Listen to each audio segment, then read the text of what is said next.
بسم اللہ الرحمن الرحیم۔ السلام علیکم۔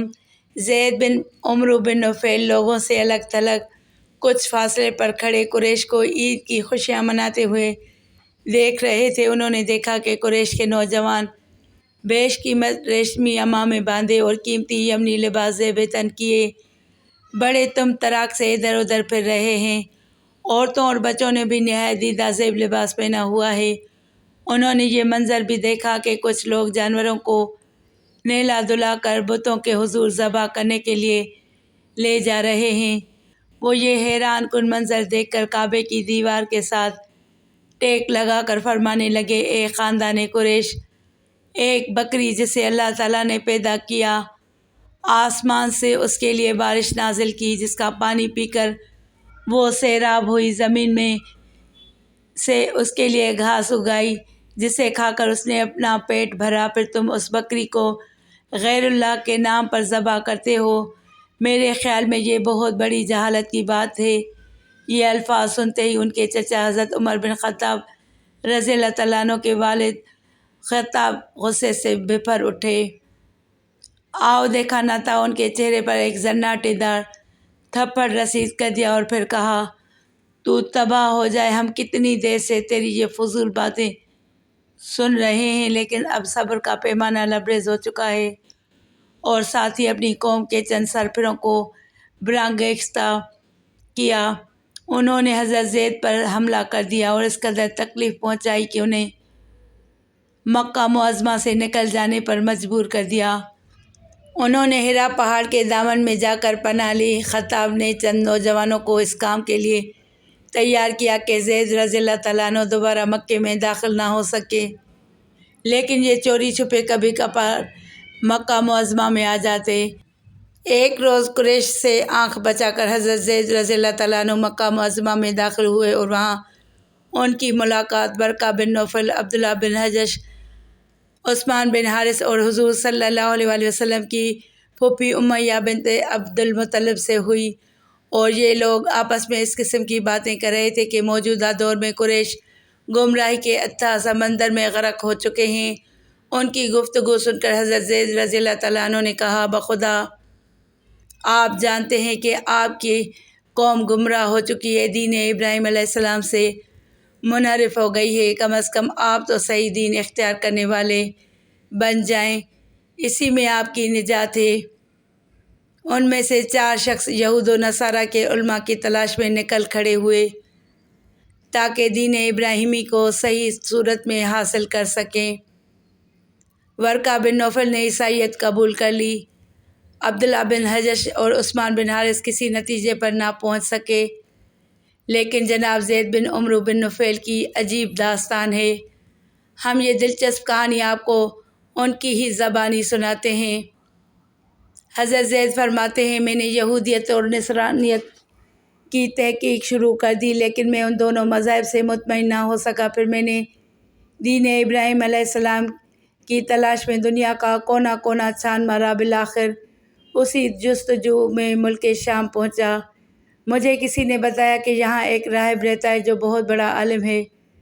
میں اس سے ملا اور اپنی داستان سنائی۔ اس نے مجھ سے کہا، میرے خیال میں آپ دین ابراہیمی علیہ السلام کی تلاش میں ہیں۔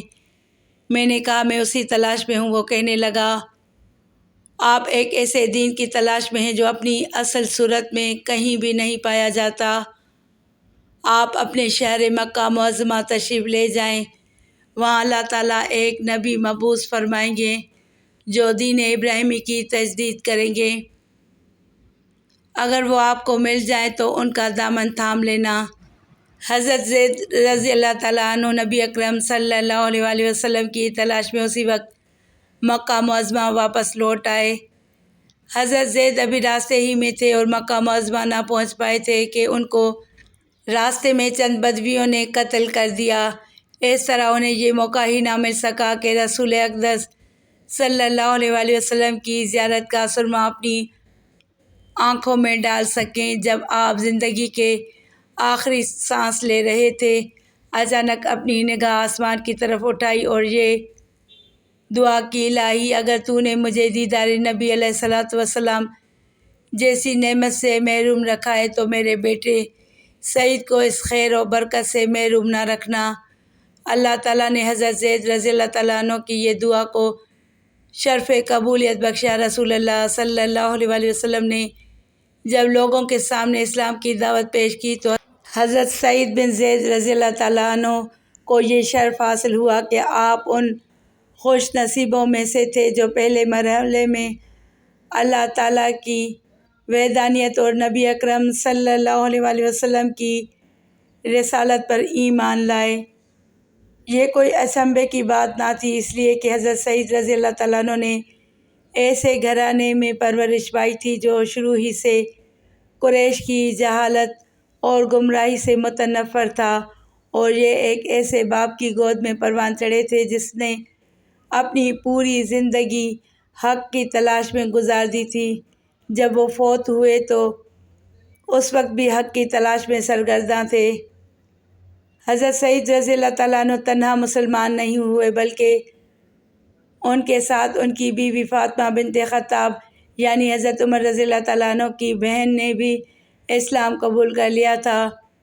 اس قریشی نوجوان نے اسلام قبول کرنے کے بعد اپنے خاندان کے ہاتھوں بہت تکلیفیں اٹھائیں، لیکن قریش انہیں حق سے منحرف نہ کر سکے، بلکہ میاں بیوی نے مشترکہ جدوجہد سے قریش کی بھاری بھرکم شخصیت کو ان سے چھین لیا، یعنی یہ دونوں حضرت عمر فاروق رضی اللہ تعالیٰ عنہ کے اسلام قبول کرنے کا باعث بنے۔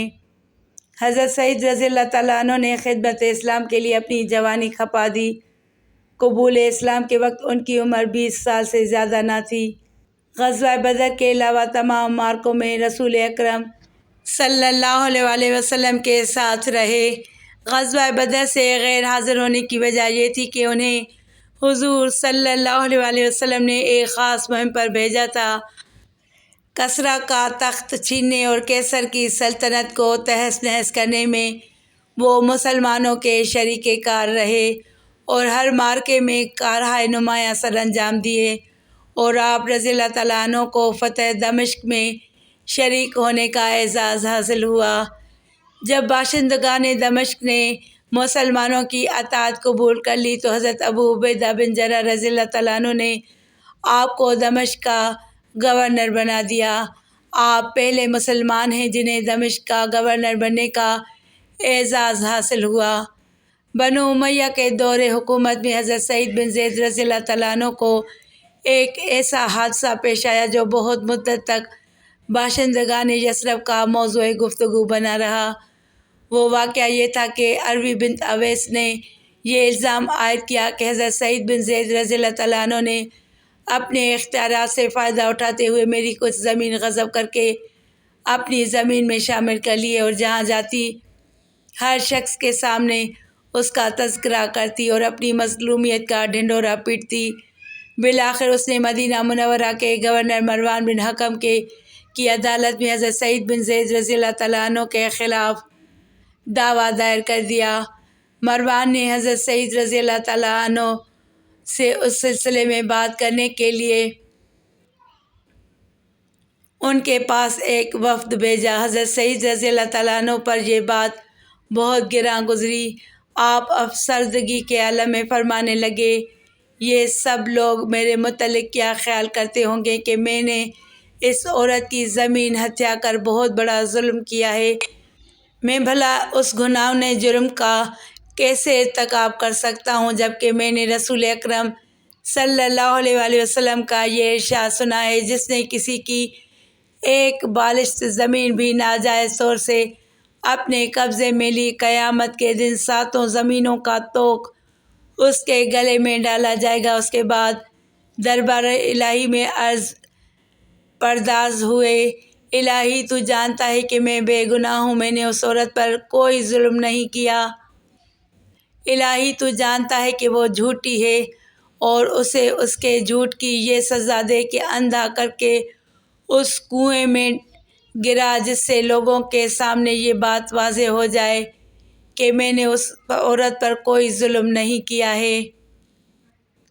تھوڑے ہی عرصے بعد زبردست سیلاب آیا، ایسا سیلاب پہلے کبھی نہ آیا تھا۔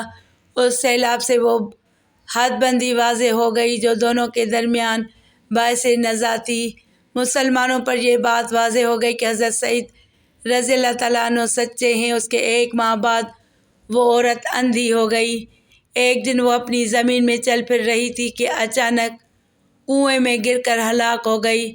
حضرت عبداللہ بن عمر رضی اللہ تعالیٰ عنہ فرماتے ہیں، ہم بچپن میں یہ بات سنا کرتے تھے کہ ایک شخص غصے کی حالت میں دوسرے کو کہتا، تجھے اللہ اسی طرح اندھا کرے جس طرح عروی نامی عورت کو اندھا کیا تھا۔ یہ کوئی تعجب خیز بات نہیں، رسول اللہ صلی اللہ علیہ وآلہ وسلم کا ارشاد گرامی ہے، مظلوم کی آہ سے بچو، کیونکہ مظلوم اور اللہ تعالیٰ کے درمیان کوئی پردہ حائل نہیں ہوتا۔